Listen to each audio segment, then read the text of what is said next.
Le processus de transition écologique n'a pas commencé. Notre mode de vie actuel, il est condamné. Pourquoi est-ce qu'on n'est pas capable de changer? C'est la fin du monde. Le compte à rebours a commencé. Tic, tic, tic. Les scientifiques ne savent plus comment exprimer les choses. C'est une partie de l'humanité qui pourrait disparaître d'ici à la fin du siècle. C'est un scénario catastrophe qui n'est pas impossible. Profitons de tout, on va tous crever. Ça me fait pas rire, moi, ça. On parle de gens que j'aime. Là, il faut se mouiller. C'est le moment de l'action. On ne peut plus tarder. Si on ne change pas l'homme, on ne changera pas le monde.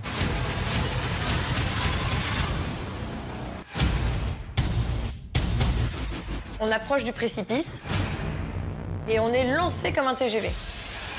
J'ai tout perdu. Ma maison, mon business, tout. Les mauvaises nouvelles tombent, terribles et implacables. Sécheresse, ouragan, incendie. Fonte de la banquise, inondations. Les effets du réchauffement climatique nous frappent tous et partout sur la planète. L'augmentation de température devrait être de plus 5 à plus 6 degrés. Les conséquences seront inimaginables. Air saturé, océans pollués, espèces disparues, la liste s'allonge chaque jour un peu plus. On est vraiment dans un déclin terrible. Les scientifiques disent qu'on est rentré dans ce qu'on appelle la 6e extinction de masse des espèces. Nous sacrifions le vivant. Nous épuisons la Terre à grande vitesse avec notre course aux matières premières. Il y a des choix politiques qui protègent les intérêts de certaines industries, avant l'intérêt général. Tout seul, je n'y arriverai pas. Il n'y a aucun chef d'État qui est capable d'avoir le courage de la vérité. En un siècle, les multinationales ont déjà détruit la moitié des forêts du globe. Les intérêts financiers sont délirants et les guerriers de l'environnement qui osent se mettre en travers de leur chemin risquent leur vie. On sait qui a appuyé sur la gâchette. C'est la planète que nous assassinons. Et pour ce crime, nous n'échapperons pas à la sentence. La question est de savoir si on peut encore sauver notre civilisation. Il faut changer maintenant et radicalement notre mode de vie. Et pourtant, nous restons là, sans rien faire, à contempler le désastre. Comme un château de cartes, tout s'effondre pourtant autour de nous. On ne pourra pas expliquer à nos enfants que nous avons décidé de tuer la moitié des vivants sur Terre parce qu'il fallait gagner un point de croissance. J'ai pas envie de rigoler avec ça. Moi, j'ai des petits-enfants. Tu vas me faire pleurer, salaud.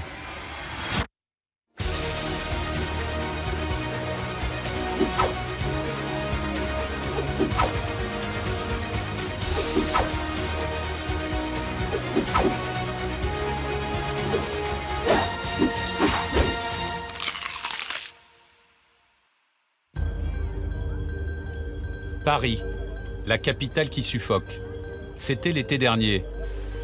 Des températures records et des Français qui souffrent comme jamais dans cette canicule. La vague de chaleur a fait 1500 victimes de plus que les autres années. On mesure concrètement les effets du réchauffement climatique. Et ce réchauffement ne fait qu'augmenter les températures. Il dérègle toute la machine climatique. Chaque année, les effets se font sentir plus brutalement, jusque dans notre chair. Ces images datent d'il y a quelques semaines à peine. Le département de l'Aude est sous les eaux. C'est inimaginable. Inimaginable. Des bruits. Inimaginable.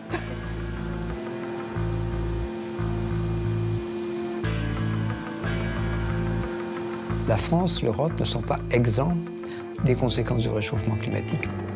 Le phénomène a été d'une violence extrême. 15 morts, 70 blessés, 100 communes inondées et plus de 1000 km de routes impraticables ou arrachées.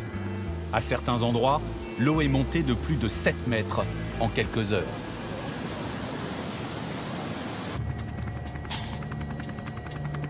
Ce qui se passe ici n'est plus un phénomène exceptionnel. Chaque année, les catastrophes liées au climat coûtent plus cher. au moins 300 millions d'euros dans l'Aude, et ces drames touchent aujourd'hui toute l'Europe. En fait, en moyenne, chaque année, actuellement, c'est plutôt 3000 victimes d'événements climatiques. Et ça risque de passer, si rien n'est fait pour lutter contre le réchauffement climatique, d'être multiplié par 50, de passer à 150 000 en moyenne. En 40 ans, le nombre de crues, de glissements de terrain et d'inondations a plus que quadruplé aux 4 coins du monde. Des événements qui portent tous pour les scientifiques la marque du réchauffement climatique. La spécificité du dérèglement climatique, c'est que c'est un système qui est capable de s'emballer. On appelle ça, dans mon domaine, en physique, une rétroaction positive. C'est un système instable. Et dès qu'on l'a drastiquement déstabilisé, on ne contrôle plus les conséquences. On arrive dans des effets d'entraînement de domino climatique que personne ne peut prédire avec certitude, tant ils sont complexes. Mais on sait que ça va se dérégler de façon très rapide et en chaîne. Nous sommes désormais entrés dans l'œil du cyclone.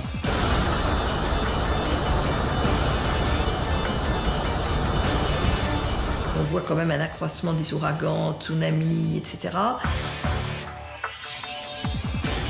Jusqu'où est-ce que ça va aller? En 2017, la planète a battu le record d'événements extrêmes. Jamais, par exemple, le monde n'avait connu autant d'ouragans et de tempêtes. 84 au total, certains de catégorie 5, la plus violente. En août dernier, Harvey dévaste le Texas, puis la Louisiane. Bilan, 90 morts et plus de 100 milliards d'euros de dégâts. Le 5 septembre, l'ouragan Irma dévaste Saint-Martin, la Guadeloupe, la Martinique, puis Cuba, avant de frapper la Floride. 134 morts et plus de 60 milliards d'euros de dégâts. J'ai tout perdu. Ma maison, mon business, tout. On n'a plus rien. 10 jours plus tard, c'est Maria qui va ravager l'île de Porto Rico. Bilan, 2975 morts et 80 milliards d'euros de dégâts. C'est quand même le 3e ouragan en 15 jours à peine. Il y a l'eau, mais il y a le feu aussi. Ceux qui ont ravagé la Californie tout récemment révèlent une ampleur inédite dans l'histoire. Ils ont détruit des milliers d'habitations, brûlé plus de 100 000 hectares de forêt et piégé des centaines d'Américains au cœur du brasier. Oh my God, oh my God, please God, please God. Oh my God, please let me out of here. Please God. Please God. Please. Incendie monstre. Conséquence d'une sécheresse sans précédent. D'une hausse des températures à l'échelle du globe. Il suffit de regarder ce graphique. Entre 1880 et 2016, l'évolution de la courbe des températures moyennes est saisissante. Je crois que le changement climatique constitue l'une des plus grandes crises de toute l'histoire de l'humanité. Et que c'est en train de devenir insoutenable. C'est la fin du monde. Voilà, donc on vous le dit, on peut vous le dire d'une autre façon, vous pouvez ne pas y croire, mais c'est la fin du monde. Alors, cette fin du monde, elle ressemble à quoi? I have chosen to entitle our first lesson, The Game of Mathematics. Les scientifiques ont des explications sur ce réchauffement climatique à l'origine de la catastrophe. Le problème, c'est qu'ils peuvent parfois nous noyer dans les chiffres. 2010. Plus 1,5 degré. 2017. 2 degrés. 2030. 2-3 degrés. 150 ans. 17 mètres. 3, 4. Plus 5 à plus 6 degrés. Pas 9, pas 10. 2018. Potentiellement ingérable. 2020. Catastrophique. C'est mort. À quoi bon, quoi? L'apocalypse. The Game of Mathematics. Alors, nous allons essayer de simplifier tout ça. Commençons par remonter dans le temps. Depuis toujours, la Terre régule naturellement les températures. Ce que l'on sait bien, c'est que le poumon de la Terre, c'est la forêt qui absorbe le CO2 produit et le transforme en oxygène. On connaît moins, en revanche, notre second poumon, les océans. Les océans, et ils absorbent à peu près un tiers du CO2 qui est émis par les activités humaines. Ils produisent la moitié de l'oxygène que nous respirons. Ils ont un rôle absolument vital pour nous. Le problème est bel et bien arrivé avec nous. À partir de la moitié du XXe siècle, l'activité humaine et le développement industriel ont provoqué le rejet massif de toutes sortes de gaz. CO2, méthane, protoxyde d'azote, des quantités énormes que nos forêts et nos océans n'arrivent plus à absorber. Ce sont ces gaz, piégés dans l'atmosphère, qui ont fait grimper la température et dérégler la machine. Un processus extrêmement instable. Le dérèglement climatique a ceci de très particulier que c'est un effet non linéaire, c'est-à-dire qu'il y a des paliers. Le premier palier est déjà franchi, plus 1 degré en un siècle sur notre Terre. Le problème, c'est qu'on ne va pas en rester là. Chaque demi-degré supplémentaire compte. La menace, c'est que si on ne reste pas dans cette fourchette de plus 1,5 degré dans la température moyenne du globe, il va y avoir des effets d'emballement, en fait. Les experts du climat nous montrent qu'il y a une différence énorme entre 1,5 et 2 degrés. Et probablement une différence énorme entre 2 et 3 degrés. Donc de toute façon, tous les efforts vont être bons à prendre. C'était donc ça le second palier, plus 1,5 degré. Un objectif que les scientifiques avaient pourtant fixé comme limite à ne surtout pas dépasser il y a 25 ans déjà. Là, tout le monde est en train de dire qu'on va dépasser les 2 degrés. Si la moyenne du globe est de 15 degrés et qu'on rajoute 2 degrés, c'est phénoménal. Au-delà de 2 degrés, on a des effets en chaîne, on a des déstabilisations d'écosystèmes, probablement aussi une déstabilisation des équilibres régionaux, des questions sécuritaires, des mouvements de population. Et là, on entre dans la partie qui est à la fois inconnue et potentiellement ingérable. Inconnu, pas si sûr. Certains avaient annoncé tout ce qui est en train d'arriver, et même la suite. Alors, ce réchauffement climatique qui s'accélère préfigure-t-il une gigantesque catastrophe? Est-elle évitable? Sommes-nous responsables de tout ce qui arrive? Surtout, sommes-nous, comme certains scientifiques l'affirment, à la veille d'un grand effondrement?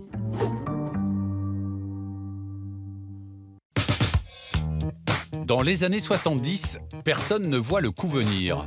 Pas de def, peace and love, aux États-Unis, c'est une période bénie. On profite pleinement de la société de consommation, les supermarchés sont bien achalandés, l'essence coule à flot et ne vaut presque rien. En 1972, il n'y avait pas de signe alarmant. On avait l'impression que tout allait bien. L'industrie se développait, les gens s'enrichissaient. Dennis Meadows, le voici. À l'époque, il est déjà le barbu à lunettes. Lui et ses collègues de l'université du Massachusetts ont moins profité des 70s que les autres. Ils ont passé ces années enfermés dans leur labo. En 1972, ils en sortent enfin pour publier un rapport intitulé « Les limites de la croissance ». Des prophéties écrites il y a 40 ans que nous vivons à la virgule près aujourd'hui. On a démontré que les politiques et les choix qui semblaient intéressants à court terme allaient se révéler désastreux à long terme. Au même moment, à Stockholm, lors de la première conférence sur le climat de l'histoire, on se croirait à Woodstock. Dennis Meadows va faire déchanter tout le monde. Lorsqu'il monte à la tribune, le contenu de son rapport va secouer la communauté internationale. À un moment, il n'y aura plus assez de ressources naturelles pour permettre à l'humanité dans son ensemble, qui elle grossit, de vivre sur cette planète. Pour moi, Dennis Meadows, c'est ça, c'est ce qu'il a théorisé. Ce que le scientifique vient faire à Stockholm, c'est tenter d'alerter sur ce qui n'est pas encore perceptible. L'effondrement n'arrive pas d'un seul coup. Ce n'est pas un jour tout va bien et le lendemain tout va mal. Le problème, c'est qu'un jour les matières premières deviendront très difficiles à trouver. Meadows est un visionnaire. Il explique précisément ce qui va se passer. Notre surconsommation de matières premières va détruire l'environnement et les émissions de gaz à effet de serre liées à cette consommation vont dérégler le climat. La planète ne pourra plus répondre à nos besoins à tous. La société mondialisée que nous connaissons ne peut que s'effondrer et disparaître parce que ces bases mêmes, du fait de la rareté de la ressource et d'une démographie galopante, ne permettront plus de maintenir le système que nous avons connu. Les propos catastrophistes de Dennis Meadows sont plus qu'une simple prévision. Ils deviennent une théorie, celle de l'effondrement. J'étais vraiment naïf à l'époque. Et je pensais vraiment que ce rapport allait pouvoir changer les comportements. Son rapport a interpellé la communauté internationale. Mais la suite ne sera pas à la hauteur. Il y a eu beaucoup de réactions positives, comme celle du président américain Carter, et même plein d'autres. Ils ont lu notre étude et compris les arguments et se sont sentis concernés. Mais ce n'étaient que quelques individus entourés d'un très grand nombre de politiciens et industriels très puissants qui avaient un intérêt immense à ne rien changer. Le court-termisme est une réalité pour les politiques publiques comme il l'est dans les entreprises privées. En fait, les gens qui bénéficiaient de ces politiques à court terme avaient tout simplement plus d'influence. Et c'est pour ça que les politiques n'ont pas changé. Le jour où on a donné le pouvoir à la finance et considéré que les résultats d'une entreprise devaient se lire par trimestre, on a tué quelque chose. On savait depuis plus de 40 ans que le déclin était engagé de façon dramatique. Ce n'est pas un manque de connaissances scientifiques qui nous amène à faire ce constat, mais c'est un manque de choix, ou plus exactement, on fait le choix de l'homme sur celui de la nature. C'est maintenant, 50 ans plus tard, qu'on voit les signaux vraiment alarmants, ceux qu'on avait annoncés dès 1972. Mais on n'a pas réussi à faire comprendre aux gens que tout ça allait arriver.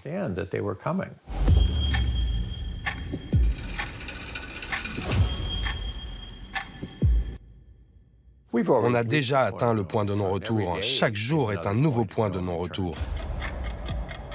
Le compte à rebours a commencé quoi? Tic, tic, tic, c'est le climat.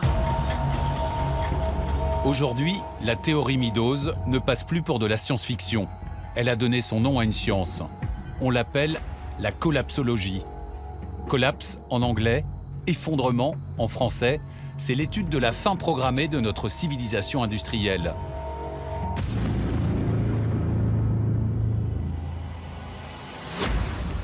Tout commence avec le réchauffement climatique et la manifestation la plus emblématique de cet effondrement est visible ici.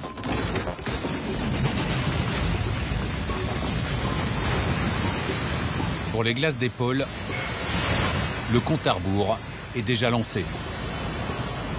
Même si Antarctique et Groenland sont très loin de chez nous, leur fonte, qui est en route actuellement, a vraiment une importance planétaire et est la première contribution depuis quelques années à l'élévation du niveau de la mer. Depuis 5 ans, la seule zone antarctique perd chaque année 219 milliards de tonnes de glace. C'est 3 fois plus qu'en 2010. En un demi-siècle, la banquise de l'Arctique a diminué de moitié. Preuve de l'urgence, pas un jour ne passe sans que de nouveaux équipages de scientifiques débarquent ici. On a suivi un entraînement pour vivre dans cet environnement très hostile. On s'est creusé des tranchées, installé des abris, et on est entraîné pour ça. Sur cette base de l'Arctique, ces chercheurs tentent de mesurer l'ampleur de la catastrophe. Sans relâche, ils carottent la banquise, analysent et effectuent de nouveaux prélèvements. Faisait il y a 20 ans 3 mètres, ou un peu plus. Maintenant, elle fait 2 mètres ou un peu moins. Il y a 1 mètre qui a foutu le camp. Lors des derniers relevés cet été en août, la surface de la banquise arctique était de 5 millions de kilomètres carrés. C'est 28% de moins qu'il y a 40 ans. Les régions les plus vulnérables par rapport au réchauffement climatique, c'est le Grand Nord, l'Arctique, où le réchauffement est 2 à 3 fois plus important qu'en moyenne. Et puis il y a ces images saisissantes. Le glacier d'Helheim au Groenland. Des scientifiques américains ont filmé en direct le détachement d'un iceberg, grand comme l'île de Manhattan, à New York. On a du mal à imaginer sur cette vidéo, mais ce morceau fait 6 km sur 2. 800 mètres de profondeur, la fameuse partie immergée de l'iceberg. Sous nos yeux, 10 milliards de tonnes de glace vont rejoindre l'océan. Si les glaciers du Groenland fondent, simplement le Groenland. C'est équivalent à 7 mètres d'élévation du niveau de la mer, et puis l'Antarctique à 60 mètres. Aujourd'hui, le niveau des océans augmente de 3 mm chaque année. Il y a la glace des pôles, donc, mais pas seulement. Le réchauffement s'attaque à tous les glaciers, partout sur la planète. La France sera touchée aussi dans ces régions montagneuses par la diminution de l'enneigement, par la disparition de certains glaciers, par la diminution des autres. Pratiquement, les glaciers pyrénéens sont appelés à disparaître complètement. Les Pyrénées d'abord, les Alpes ensuite. Enfin, le réchauffement pourrait amorcer la fonte des immenses terres gelées du Grand Nord, la Sibérie et l'Arctique. Depuis des millénaires, elles stockent d'immenses quantités de gaz à effet de serre.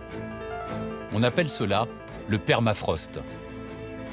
On va aller vers des cercles vicieux qui font que le permafrost va se dégeler en Arctique et en Sibérie, que ça va libérer des quantités phénoménales de méthane, qui est en moyenne 30 fois plus réchauffeur de l'atmosphère que le CO2. Plus de gaz à effet de serre et une machine climatique qui s'emballe. Dans ce scénario catastrophe, la banquise pourrait presque totalement disparaître dès 2100. Suivant les cas, le niveau des océans pourrait alors monter de 3 mètres pour les plus optimistes, de plus de 60 mètres pour les plus catastrophistes, avec évidemment des conséquences terribles pour l'homme.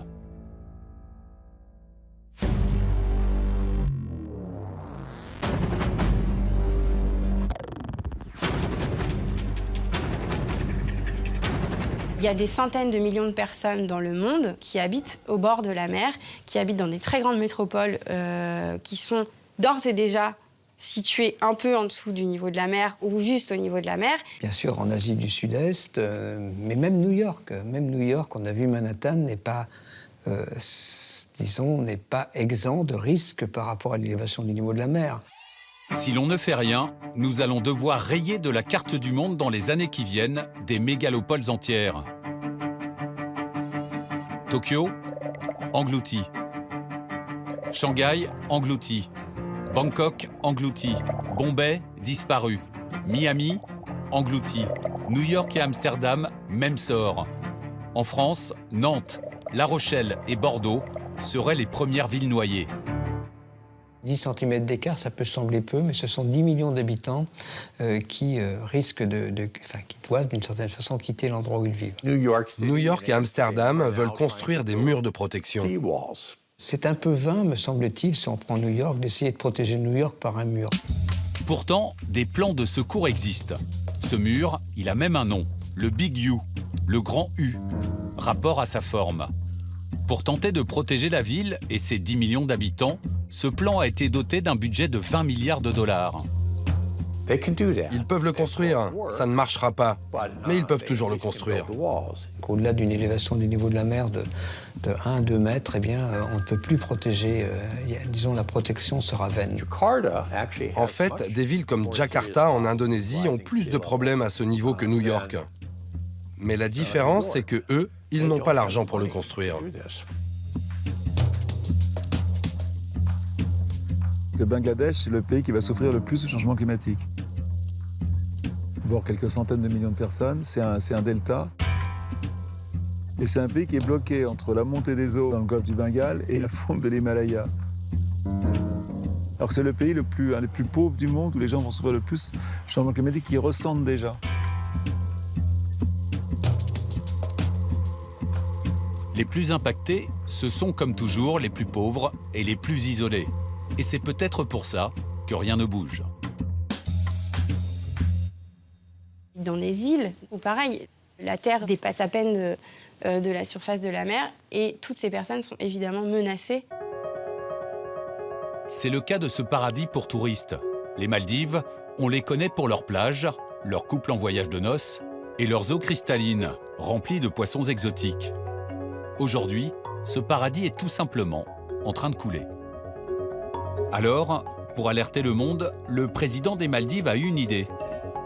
Organiser le premier conseil des ministres sous-marins. Un dernier mot avant de plonger? C'est une situation préoccupante et nous voulons interpeller la planète sur ce qui est en train de nous arriver. Ce coup médiatique est à la hauteur de l'urgence. 80% des Maldives pourraient être englouties dès 2050 si le rythme actuel du réchauffement climatique se poursuit.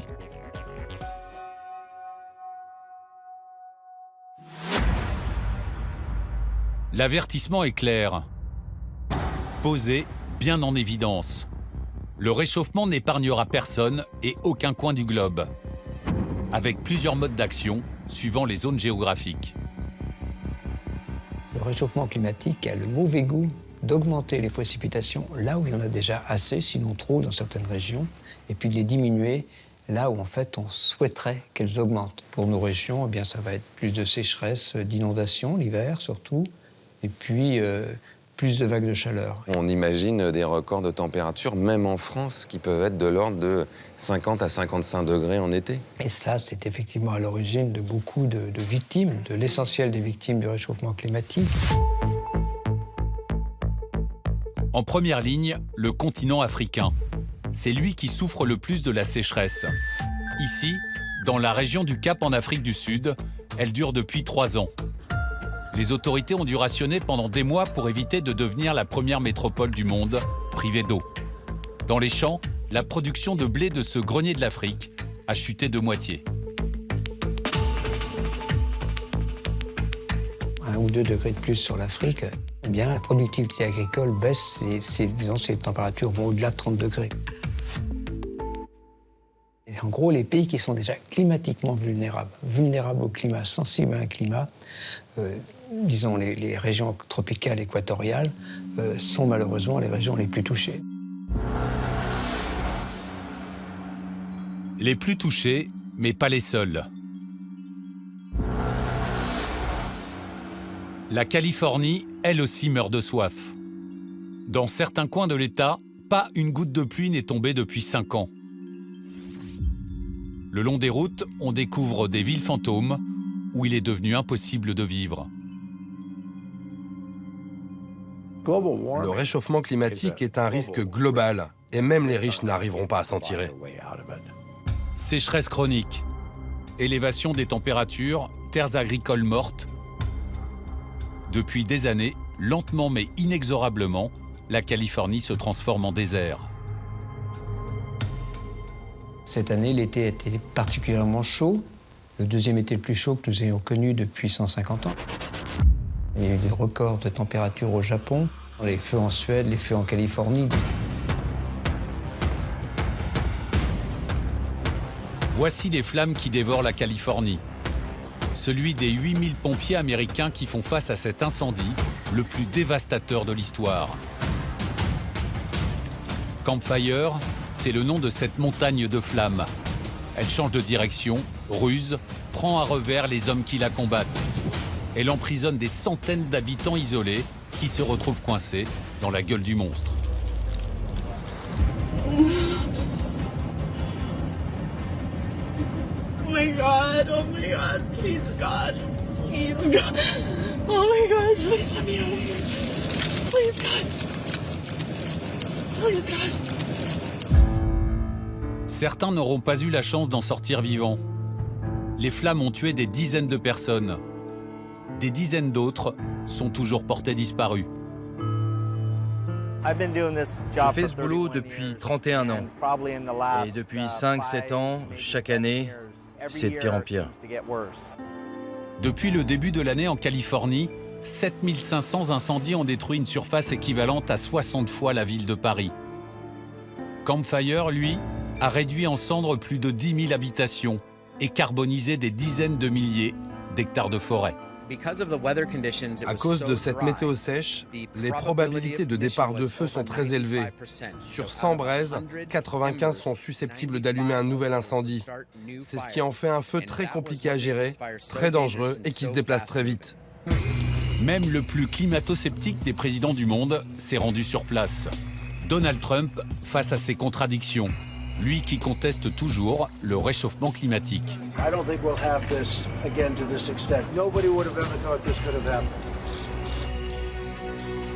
Les 129 millions d'arbres brûlés qui hantent les forêts californiennes viennent lui rappeler l'ampleur de son erreur de jugement. Il y a encore des gens qui vous expliquent que le réchauffement climatique est une fable, mais je sais pas sur quelle planète ils vivent, mais manifestement pas sur Terre. Partout, des voix s'élèvent pour dénoncer ce climato-scepticisme. L'acteur Harrison Ford s'en est pris avec force au président américain. Stop, for God's sake, the denigration of science. Stop giving power to people who don't believe in science, or worse than that, pretend they don't believe in science for their own self-interest.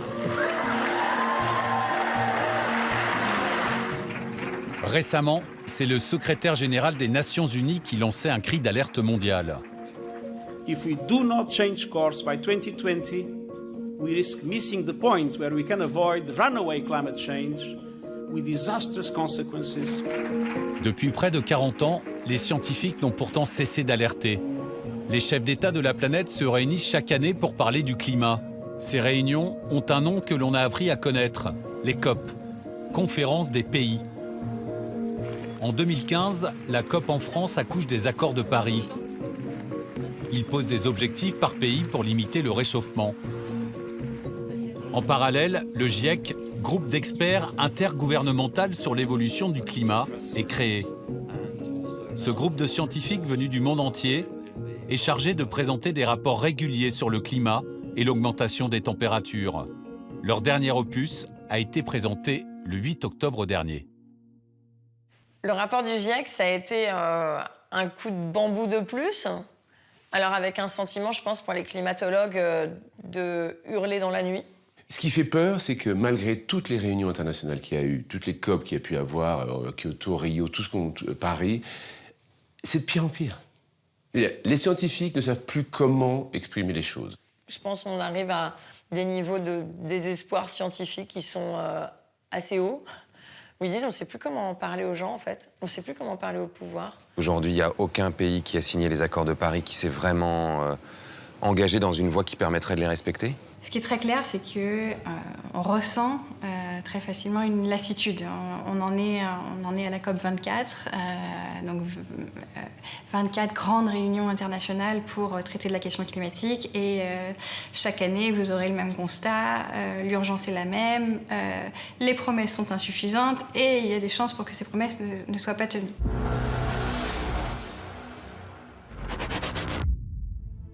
Le constat est unanime. La température continue de grimper et on n'a pas stoppé les émissions de gaz à effet de serre comme on s'y était engagé. Le meilleur exemple, c'est l'année 2017. En 2017, alors qu'il faudrait stabiliser, les émissions ont augmenté au niveau mondial, en Chine, premier pays émetteur, au niveau européen et en France. L'accord de Paris, on voit qu'on n'est même pas capable, même nous Français qui nous sommes les champions de tout ça, on n'est même pas fichus capables de le respecter. Nous, en France, on aurait dû baisser de 3% l'année dernière. On a augmenté de 3%. Donc on voit bien que cette courbe-là, pour l'instant, elle ne se brise pas. Et puis, il y a un effet amplificateur. L'annonce du retrait des États-Unis des accords de Paris, faite par Donald Trump. Suicidaire pour les scientifiques. The Paris Climate Accord is simply the latest example of Washington entering into an agreement that disadvantages the United States. Malheureusement, on comprend bien la difficulté de demander à l'ensemble des pays de faire mieux que ce qu'ils ont promis alors que le second pays émetteur, les États-Unis, ont annoncé leur retrait de l'accord. Est-ce qu'on peut aboutir à des solutions viables, crédibles, sans le deuxième émetteur mondial ? L'accord de Paris, Barack Obama le signe, est très allant dans les efforts qu'il va demander à son pays à l'avenir parce qu'il s'en va, en gros. Et c'est ça qui est terrible, c'est de dire, au moment où un chef d'État s'en va, d'un seul coup, il pense à l'avenir de la planète. Jacques Chirac, pareil. Mais parce qu'il veut laisser une trace dans l'histoire, en fait. Alors, dans ce contexte, pouvons-nous encore éviter le désastre? Quelles sont les solutions? Existent-elles encore? Si... Même si nous adoptons un comportement exemplaire pendant 2 siècles, nous ne pourrons pas l'éviter. Même si on arrêtait totalement aujourd'hui d'émettre des gaz à effet de serre. Comme si on pouvait éteindre un interrupteur. Et ensuite patienter pendant une quarantaine ou une cinquantaine d'années pour que les émissions déjà dans l'atmosphère puissent réellement disparaître. Stopper le réchauffement climatique semble impossible. D'après ce que j'observe, non, on est... C'est déjà trop tard pour l'éviter. ça sera extrêmement difficile de réparer les dommages qui ont été causés. Le climat continuera à changer pendant des siècles. Le constat d'échec est là, et les conséquences sont bien réelles. Les hommes souffrent. En Asie, ils sont contraints de quitter leurs villages inondés. En Afrique, ils abandonnent leurs terres, devenues stériles. Les zones semi-désertiques vont s'étendre, donc on peut l'imaginer au moins un flux plus important de migration de l'Europe, de l'Afrique vers l'Europe. Déjà aujourd'hui, à peu près 60 à 65 millions de déplacés climatiques par an. Quand il y en aura 200, on va faire quoi? Quand il y en aura 500, on va faire quoi? Aujourd'hui, l'ONU dit que ça peut être entre 100 millions et 1 milliard de personnes qui vont migrer. Parce que justement, des pays vont devenir inhabitables. Il est tout à fait inévitable que des conflits armés prennent naissance. Quand on voit l'échec de l'Europe pour accueillir 2 millions de réfugiés syriens, on imagine ce qui adviendra quand il s'agira de 200, 300 ou 500 millions de réfugiés climatiques. Le monde est plus que jamais incertain. Parce que rien n'a été fait, le climat est aujourd'hui devenu la première cause de migration des hommes. La responsabilité politique aujourd'hui est considérable, parce que nos dirigeants savent ce que peut-être leurs prédécesseurs ne savaient pas, ou en tout cas pouvaient feindre de ne pas savoir. Donc aujourd'hui, ils ont le choix. Soit ils seront les pires traîtres de l'histoire de l'humanité, soit ils seront les premiers héros qui ont effectivement tenté de s'emparer de ce problème et de le résoudre. La balle est dans leur camp.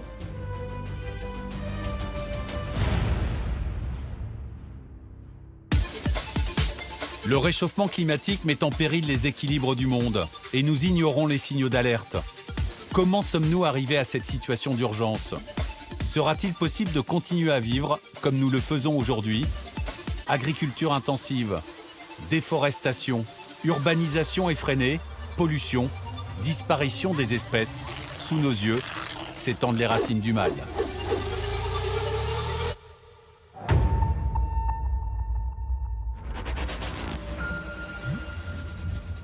Quand je suis né, on était 2 milliards. Aujourd'hui, on est 7 milliards 500 millions. Ça change beaucoup de choses, ça. Et ce n'est pas fini. L'Organisation des Nations Unies prévoit encore une augmentation de la population mondiale. Nous serons près de 10 milliards en 2050. 10 milliards d'êtres humains et un modèle dominant, celui de la consommation.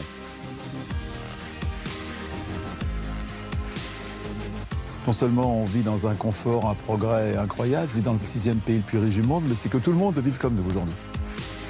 Tout le monde, ce sont les pays en voie de développement, en Asie et en Afrique notamment. Le grand bouleversement démographique viendra d'ailleurs d'Afrique. La population du continent va quadrupler dans le siècle à venir. En 2100, un humain sur 3 sera africain. C'est une question gênante, la question de la démographie, parce que les différents continents et les différentes sociétés n'ont pas la même démographie en fonction de leur stade de développement.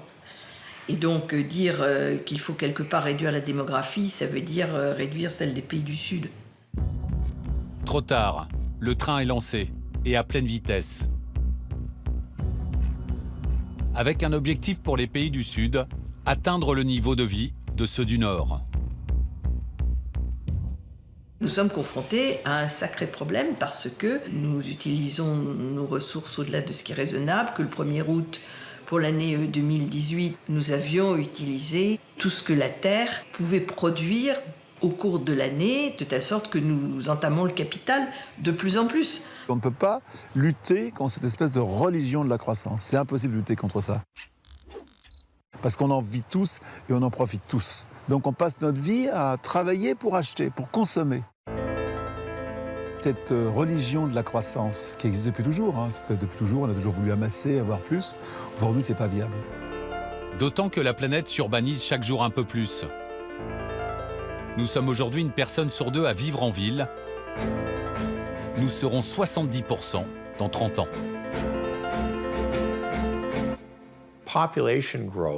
En raison de l'augmentation de la démographie, il devient impossible pour certaines populations de se nourrir grâce à leurs terres. Donc migrer vers les villes devient l'unique solution. Voilà pourquoi les villes grossissent. C'est une question que je me pose depuis des décennies, en me disant mais pourquoi sommes-nous condamnés à aller vers des villes de plus en plus géantes ? La question se pose pas, les gens vont là où ils peuvent bouffer, c'est tout. C'est pas parce que c'est plus rigolo, c'est simplement parce que c'est là où ils peuvent survivre, c'est tout. T'es au Nigeria, t'es de ton village, t'as qu'une envie, c'est d'aller en ville, de trouver du travail, d'avoir un téléphone portable, d'être dans le vrai monde, quoi. Et donc tu vas en ville. Et elles n'ont pas fini de grossir. En 2050, nous serons 5 milliards entassés dans les villes, dont 2 milliards dans des bidonvilles. Lagos, au Nigeria, devrait devenir à la même époque la plus grande ville du monde. 80 millions d'habitants, vertigineux. Des villes transformées en ogres, aspirant la population et dévorant les ressources naturelles. Les villes ne peuvent exister qu'avec beaucoup d'énergie. Quand vous avez des mégalopoles de 15-20 millions de gens qu'il faut nourrir tous les jours, auxquels il faut donner de l'eau potable tous les jours, dont il faut traiter les déchets tous les jours, dont il faut assurer la mobilité tous les jours et dont il faut assurer le travail, c'est colossal. Nos villes consomment à elles seules 75% de l'énergie mondiale. Surtout, elles produisent 80% des émissions de gaz à effet de serre. Quand on voit des villes comme Lagos, quand on voit des villes comme New Delhi, comme Bombay, effectivement, aujourd'hui, il ne fait pas très bon y vivre. Et en plus, c'est des pollutions de l'eau, c'est des embouteillages, c'est un air de mauvaise qualité. Les villes, elles sont les grosses émettrices de gaz à effet de serre à travers le chauffage ou la climatisation aussi de plus en plus des bâtiments, à travers les transports, le besoin d'énergie pour les transports. Et encore aujourd'hui, nos transports fonctionnent majoritairement aux énergies fossiles. Donc, elles sont le problème majeur. Actuellement, en France, on peut estimer que la pollution tue 40 000 personnes par an et ça va bien sûr en s'aggravant. Certaines villes battent des records. Un ciel gris, opaque, saturé 300 jours par an, c'est New Delhi. Il y a 4 ans, la capitale indienne a décroché le titre peu envié de ville la plus polluée du monde. Mes yeux me piquent, j'ai une toux aggravée et je ne me sens pas bien quand je rentre à la maison. L'année dernière, New Delhi a enregistré 1 million de nouvelles voitures. Chaque habitant y respire chaque jour l'équivalent de 2 paquets de cigarettes. En Chine, c'est 1,2 million de personnes qui meurent chaque année de la pollution de l'air. Moi, je garde mon masque et en fait, j'évite de sortir et d'aller dans des coins où il y a trop de monde. Je reste à l'extérieur le moins longtemps possible. Il y a 2 ou 3 ans, il y a eu un embouteillage de 11 jours sur une autoroute chinoise. On ne peut pas continuer comme ça. C'est-à-dire qu'on ne peut pas continuer à entasser des gens dans des espaces complètement minéraux, où on ne produit pas d'alimentation, où on ne produit pas d'énergie, où c'est plein de bagnoles partout. Sur l'année 2017, ce qu'on voit, c'est que les ventes de véhicules qui sont fortement émetteurs, donc les 4x4, ce genre de véhicules, les ventes ont augmenté en Europe. Pourquoi ? Parce que peut-être que sur les dernières années, les carburants étaient moins chers et donc la décision d'investir dans ce type de véhicule, elle reste pertinente du point de vue du consommateur. Aujourd'hui, si tu arrêtais d'émettre du CO2 dans l'atmosphère, la Terre continue à se réchauffer pendant au moins 50 ans. Et donc, tu as un sentiment de « à quoi bon ?» quoi. Et ça, c'est pas bon, quoi. C'est pas bon. À quoi bon faire, puisque de toute façon, on est foutu, faut y aller. C'est une vérité qu'on n'a pas envie d'entendre. Et puis, il y a ce que nous refusons de voir. La quantité astronomique de nourriture que notre Terre doit fournir chaque jour à nos mégalopoles. Pour répondre à cette demande, l'homme a mis en place l'une des plus formidables machines à détruire l'environnement de l'histoire. La problématique de l'agriculture d'aujourd'hui, c'est que pour être très efficace et pour que les machines puissent fonctionner, on rase tout. On déforeste chaque année la taille de la Belgique pour faire du soja ou de l'huile de palme. La monoculture, si on ne met plus qu'une seule plante sur des hectares et des hectares de terre, on ne peut pas dire qu'on préserve un écosystème. En gros, on le transforme et c'est plus un écosystème s'il n'y a plus qu'une seule espèce. C'est comme votre système immunitaire, en gros. Si vous mangez tous les jours la même chose, votre système immunitaire va être de plus en plus faible. Ça serait de la monoculture alimentaire.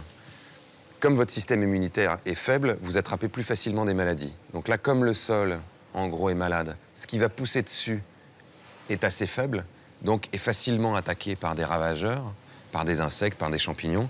Donc on va utiliser encore plus de produits, des pesticides, des fongicides, des herbicides, pour tuer tout ça. Pourtant, on continue dans cette voie. Les fermes sont de plus en plus gigantesques.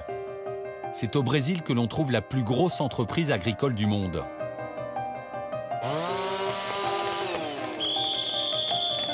Pour gagner des terres cultivables, on déforeste sans relâche. Le monde perd l'équivalent en forêt d'un terrain de football chaque seconde qui passe. En un siècle, la moitié des espaces boisés de la planète a disparu, avec un impact énorme sur le réchauffement climatique. L'agriculture, c'est de l'ordre de 30% des émissions de gaz à effet de serre. À la fois parce qu'on utilise beaucoup de pétrole et de produits phytosanitaires pour cultiver, à la fois parce qu'on mange beaucoup de viande et qu'aujourd'hui, on déforeste pour faire pousser du soja et du maïs pour nourrir nos bêtes. On a 60% des terres cultivées qui le sont pour permettre la nourriture des animaux, pas des humains. Moins on mangera de viande et plus on récupérera d'espace pour cultiver autre chose que des céréales à destination des animaux de boucherie. Ah ben, l'élevage industriel est en train de détruire la planète. Plus un pays devient riche, plus il consomme de la viande. Aujourd'hui, la viande n'a plus de valeur. On la jette, on la laisse dans nos assiettes. C'est les animaux morts pour rien, quoi.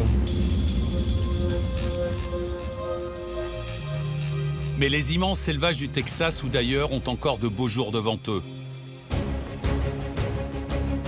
D'après les Nations Unies, la consommation mondiale de viande va augmenter de plus de 75% dans les 30 prochaines années. Pour les animaux, cela signifie des entreprises encore plus gigantesques et des conditions encore plus dures. Il faut élever moins cher, tuer toujours plus vite. L'association L214 et d'autres ne cessent de dénoncer cette course à la productivité dans nos élevages. Leurs vidéos mettent en lumière le traitement réservé aux animaux dans certains abattoirs français. Pourtant, dans le monde, nous mangeons en moyenne 43 kilos de viande par personne et par an. Il faut d'autres méthodes d'agriculture beaucoup moins intensives, j'allais dire beaucoup moins agressives. L'agriculture, aujourd'hui, elle a une part de responsabilité, mais on lui a dit depuis la fin de la Deuxième Guerre mondiale qu'elle avait aussi un rôle à jouer pour nourrir l'ensemble de la planète. Mais qui est capable aujourd'hui de dire « je deviens végétarien » On devrait tous être végétariens si on s'intéresse à la planète, mais automatiquement. Les véganes, dont on parle beaucoup parfois par leurs excès. C'est un mouvement de société des jeunes qui veulent une relation au vivant différente. Et ça, si on ne le perçoit pas, on ne voit pas le futur de notre société. Aujourd'hui, pourtant, l'exploitation agricole intensive continue d'avaler les terres, à un point tel qu'il ne reste plus que 10% de la surface terrestre pour les animaux sauvages. Vous avez 67% des mammifères de la planète qui sont le bétail pour l'homme. 30% qui sont l'homme. Vous faites le calcul, ça fait 97%. Il reste 3% seulement de mammifères sauvages. Voilà ce qu'on a fait de la planète.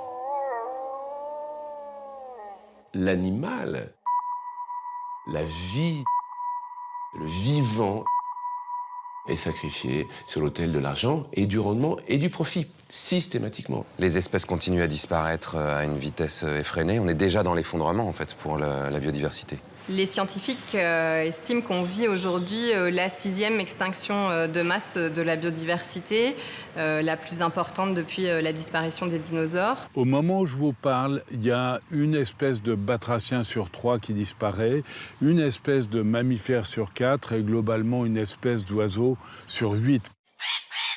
On est vraiment dans un déclin terrible.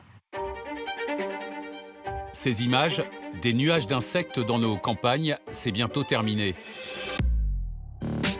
En 30 ans, 80% des insectes volants ont disparu en Europe. Selon le GIEC, un tiers des espèces animales et végétales sont menacées si le réchauffement se poursuit à ce rythme. Les espèces animales emblématiques comme le panda, l'éléphant, le crocodile n'ont jamais été aussi présentes dans les publicités, dans nos images du quotidien, dans les contes pour enfants. Et en même temps, ils ne sont jamais aussi mal portés.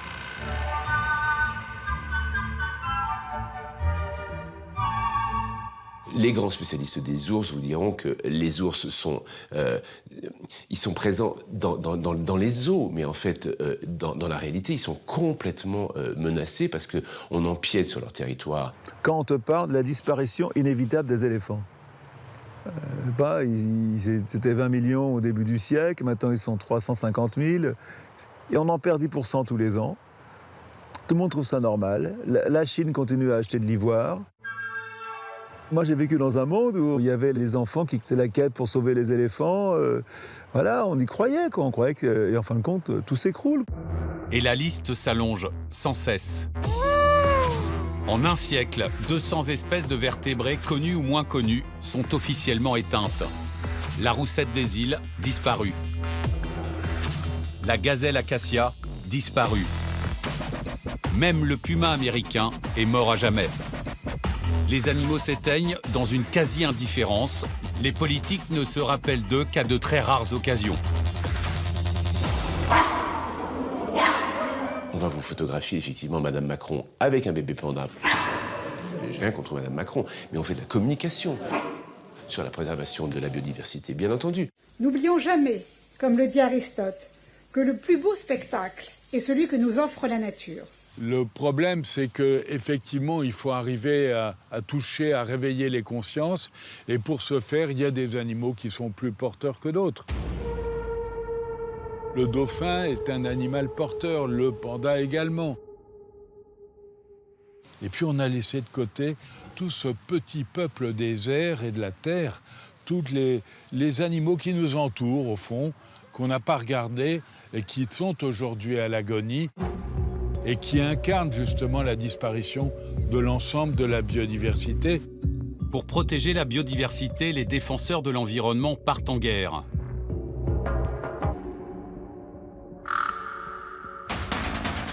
Alain Bougrain-Dubourg en a fait l'expérience. En 1977, il mène un combat aux côtés de Brigitte Bardot pour interdire le massacre de milliers de bébés phoques chassés pour leur fourrure. Il y a eu des combats qui ont été effectivement assez violents.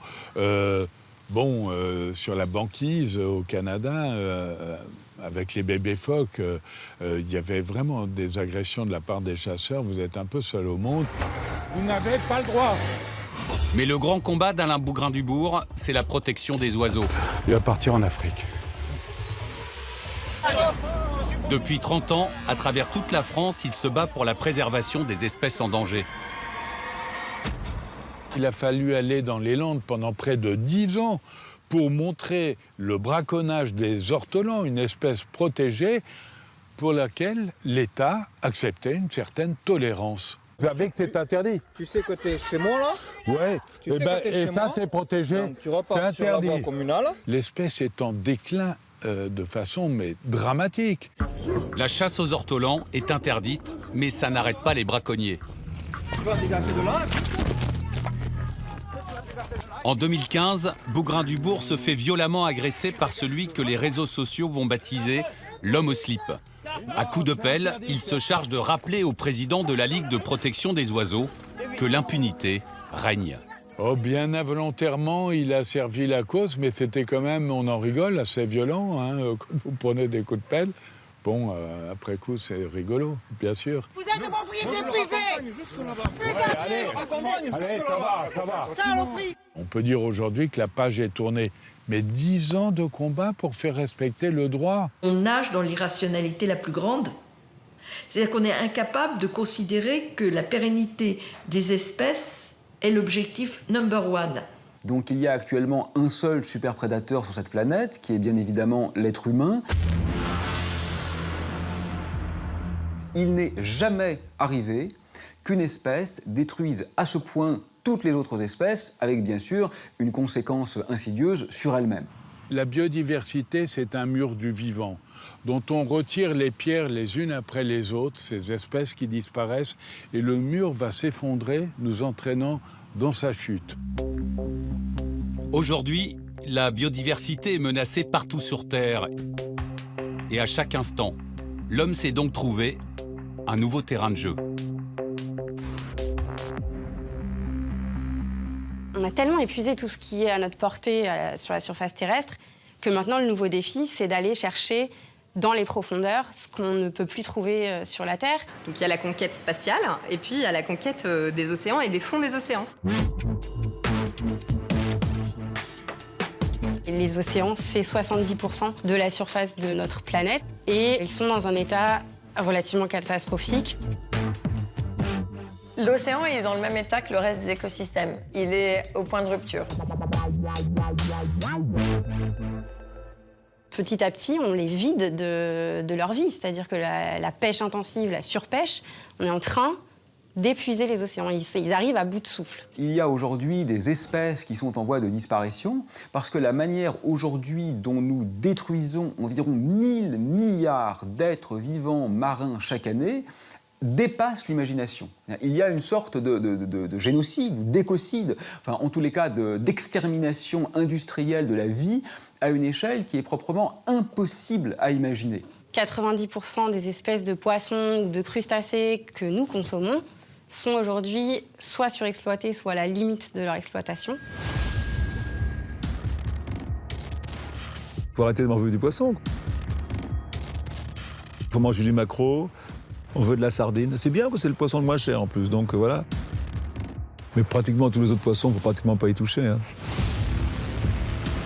En France, nous mangeons 30 kilos de poissons par an et par personne.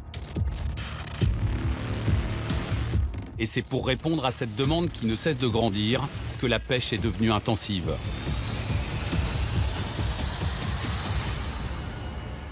Les petits pêcheurs artisans qui pêchent de façon propre, qui ne rejettent que 6% de leur prise, se font écraser par des machines industrielles qui, elles, les grands filets néerlandais avec de l'électricité, vont rejeter 70% des poissons qu'ils attrapent. La pêche électrique, c'est une arme de destruction massive des océans. Officiellement interdite en Europe, elle jouit pourtant de dérogations dans plusieurs pays. Le système est d'une redoutable efficacité. En passant, les filets diffusent une électricité basse tension. Elle fait sortir tous les animaux vivants de leur cachette et le filet racle tout. Quand un de ces chalutiers électriques est passé, il ne reste plus grand-chose derrière. On n'est pas du tout arrivé à une pêche raisonnable et ça se retourne aujourd'hui contre les pêcheurs puisqu'il n'y a plus de poissons. Les pêcheurs doivent aussi avoir conscience qu'il ne faut pas qu'ils scient sur la branche sur laquelle ils sont assis. Donc ils sont en plein paradoxe. Un des gros problèmes dans la pêche, c'est la pêche illégale. La pêche illégale, c'est 1 poisson sur 4. C'est un marché d'à peu près 20 milliards de dollars par an. Donc c'est énorme. C'est énorme et ça attise toutes les convoitises, entretient tous les trafics. Ce sont des bateaux monstrueux qui se livrent à une véritable piraterie des mers. Et ça se passe souvent en haute mer, c'est-à-dire donc au-delà des zones de juridiction nationale, parce que c'est très loin et qu'il n'y a personne pour venir voir ce qui se passe. Loin des côtes, dans les eaux internationales impossibles à contrôler, c'est là que sévissent les trafiquants. C'est là aussi que Greenpeace les traque sans relâche. Ce jour-là, dans le viseur des défenseurs de l'environnement, un immense bateau qui croise au large des côtes du Sénégal. La jumelle, on l'a observé, on a vu, tiens c'est marrant, son nom est caché. On s'est rapproché, son nom était caché par une bâche en plastique. Les activistes se lancent à la poursuite du monstre.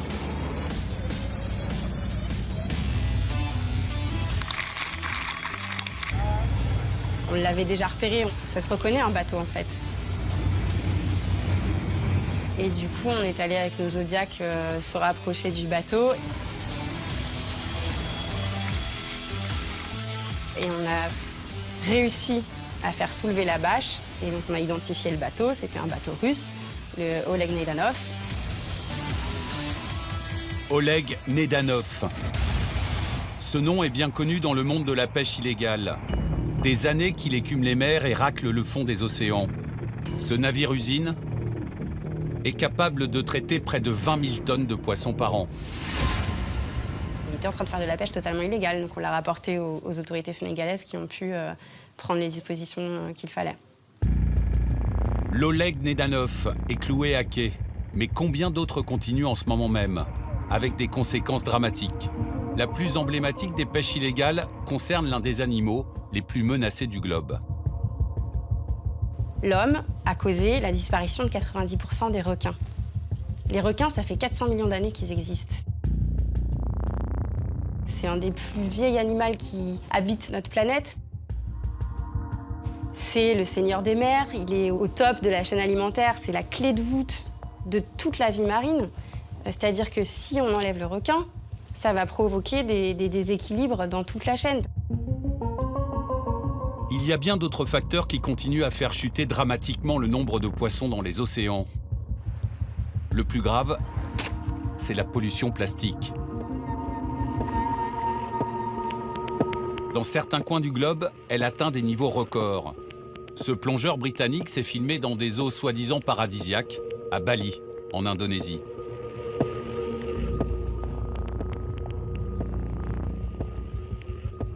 Et puis, il y a ce 7e continent dont tout le monde parle. Au cœur du Pacifique, les courants marins ont formé ce continent plastique. 80 000 tonnes de déchets sur une surface équivalente à 3 fois la France. À partir du moment où on se débarrasse de nos déchets, qu'on les met dans la poubelle, on ne se pose plus du tout la question. À partir du moment où ce n'est pas dans notre champ de vision, on ne veut plus savoir. Les 12 millions de tonnes de plastique qui finissent chaque année dans nos océans détruisent la vie marine. Ils sont aussi en train d'étouffer les océans et nous pourrions bien être les prochaines victimes. Les océans, ils jouent un rôle absolument clé dans la machine climatique, en fait. Les coraux blanchissent et meurent.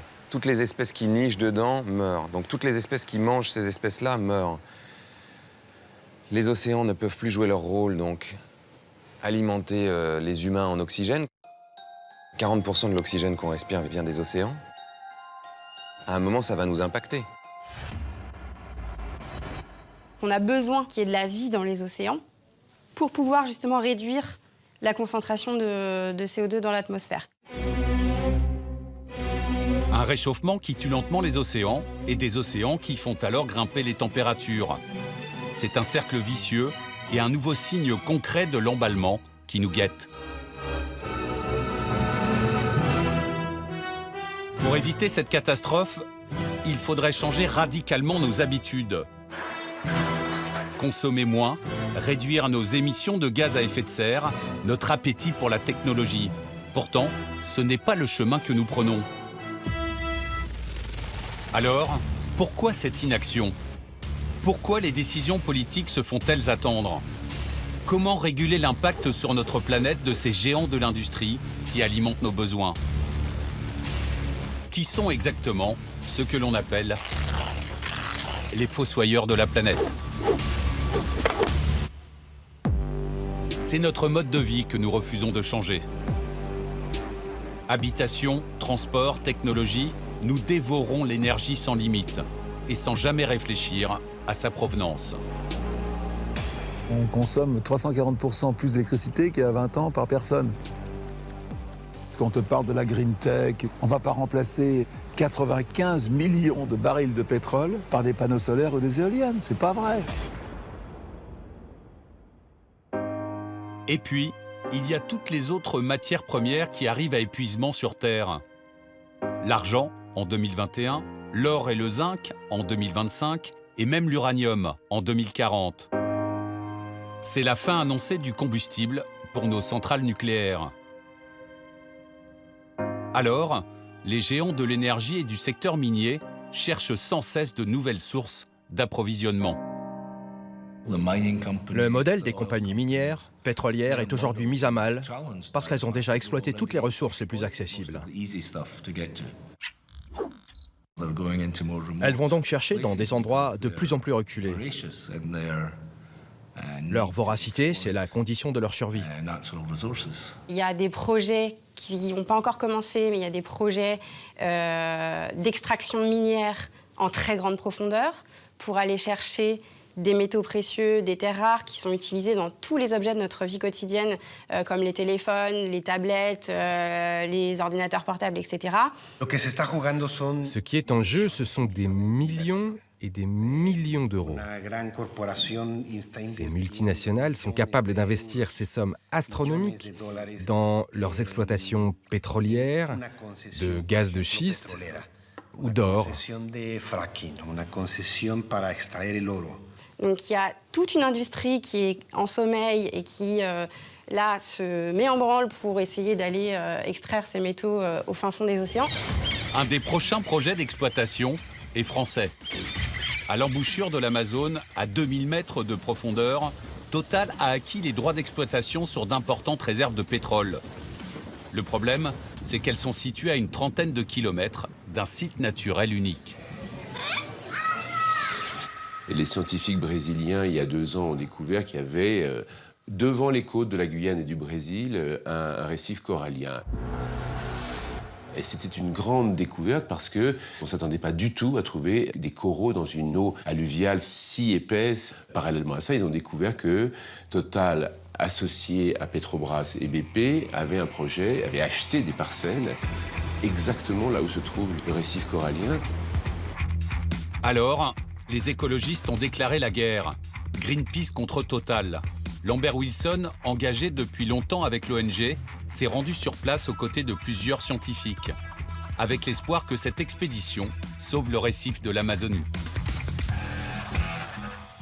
Les récifs coralliens, c'est des nurseries, en fait, à poissons. Et donc ça intéresse énormément les pêcheurs de la côte brésilienne et guyanaise, de savoir si le forage pétrolier va pas tuer, on va dire, la nurserie des poissons qu'eux, ils pêchent. La science devrait pouvoir avoir le temps de savoir comment ça fonctionne et de le protéger.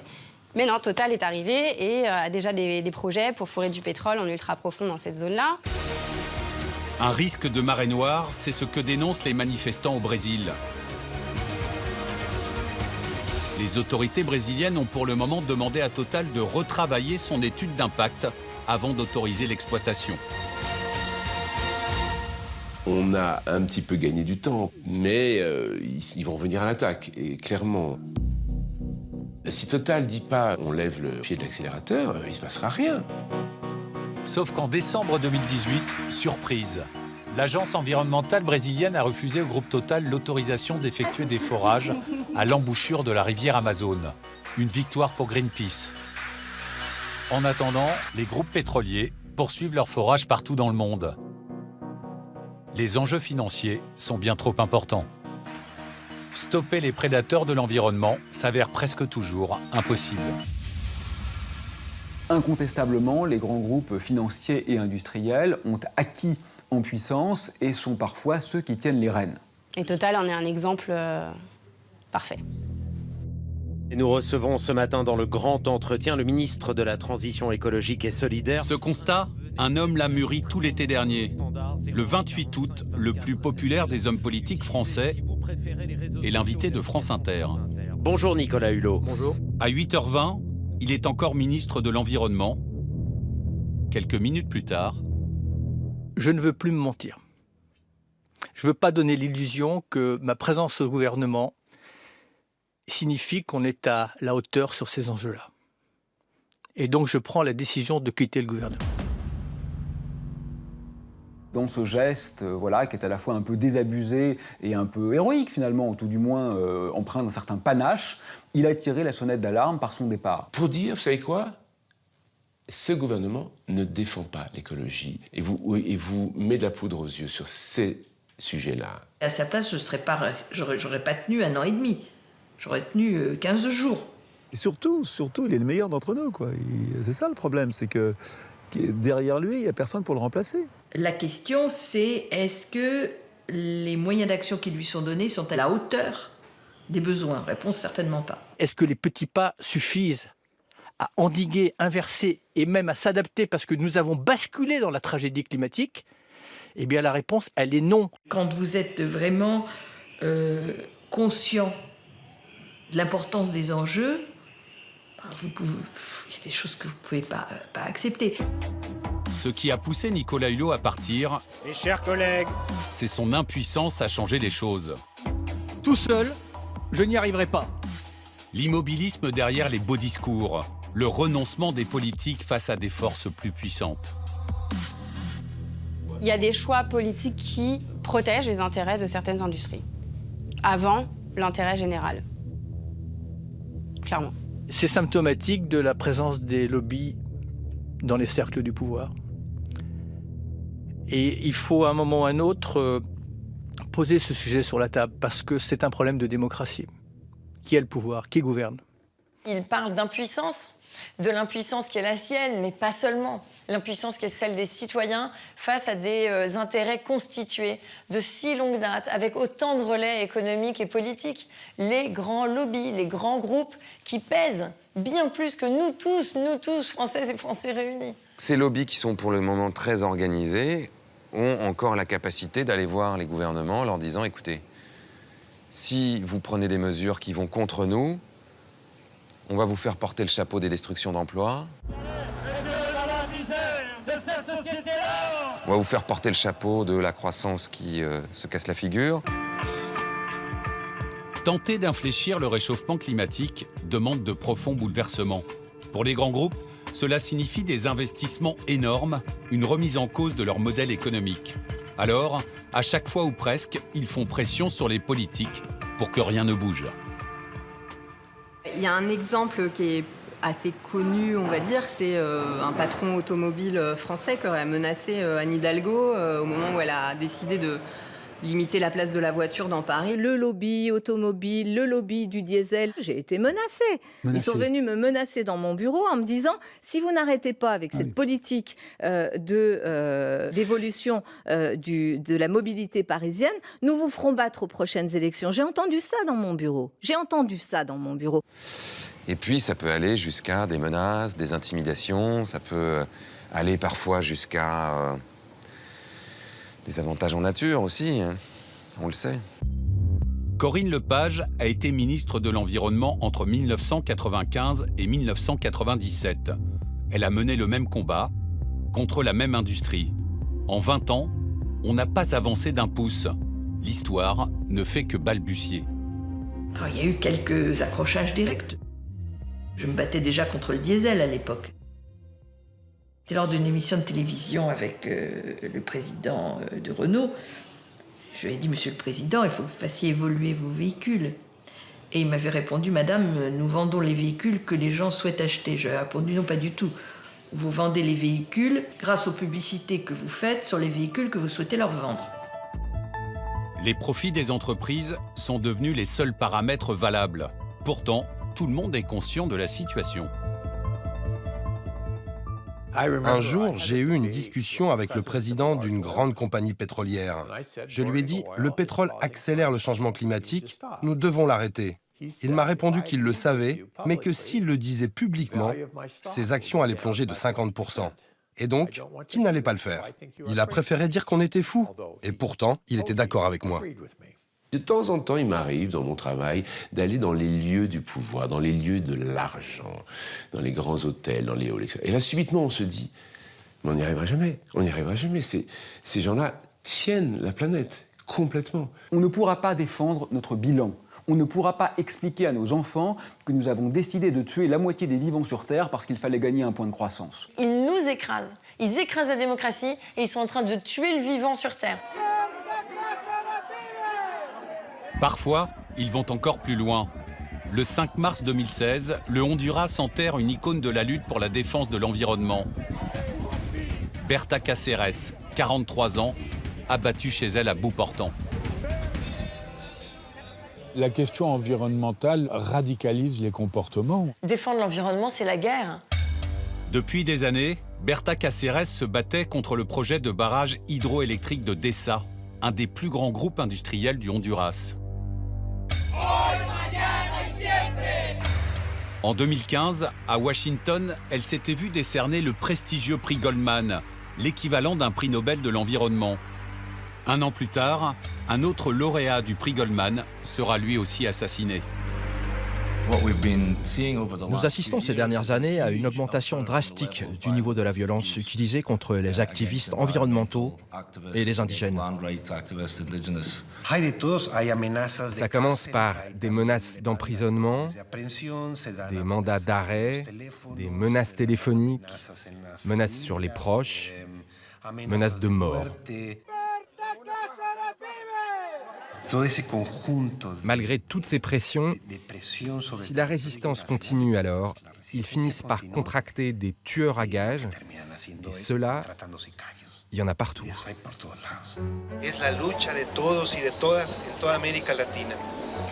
Gustavo Castro poursuit le combat de Berta Cáceres.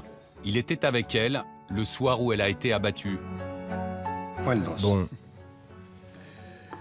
c'est arrivé le 2 mars.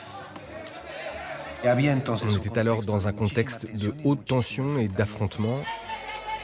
Et puis il y a eu ce jour où toutes les conditions étaient réunies pour qu'il passe à l'action. Berta et moi étions dans sa maison de nuit quand les tueurs à gages sont arrivés.